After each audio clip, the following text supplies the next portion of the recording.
হাঁক ডাকে সরগরম মাছের আড়ত।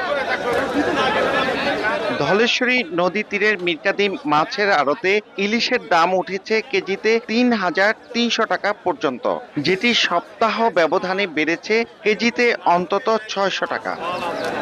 এই অঞ্চলের সর্ববৃহৎ হাটে ইলিশ ছাড়াও তোলা হয় রুই, কাতল, পাঙ্গাস, আইড়, বোয়াল সহ নানা প্রজাতির তাজা মাছ। পাওয়া যায় হিমায়িত সামুদ্রিক মাছও, তবে সব মাছের দামই চড়া। এই জন্য সিন্ডিকেটকে দুষছেন ক্রেতারা। আমার মনে হয় যে সিন্ডিকেট হইতেছে, এই জন্য এই মাছের দামটা বেশি। এখন সাধারণ মানুষ তো খাওয়াটা অস্বাভাবিক হয়ে গেছে। আগুনের মতন মাছের দাম, এ তো সাধারণ মানুষ এই এত দামে মাছ কিনে খাওয়ার মতন সম্ভব না। যদিও আড়তদাররা অভিযোগ অস্বীকার করে বলছেন সরবরাহের পাশাপাশি চাহিদাও বেশি, তাই দর চড়া।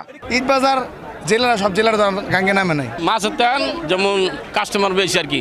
অন্তরিত ছুটি শেষ হয় নাই, ওই ঢাকা শহরের মানুষ তো আমাকে দেশে পড়ছে, হেরা কিনা খাইতেছে, এই জন্য মাছের দামটা একটু বেশি। মীরকাদিম আড়তে উপকূলীয় জেলা সহ দেশের বিভিন্ন অঞ্চল থেকে মাছ আসে।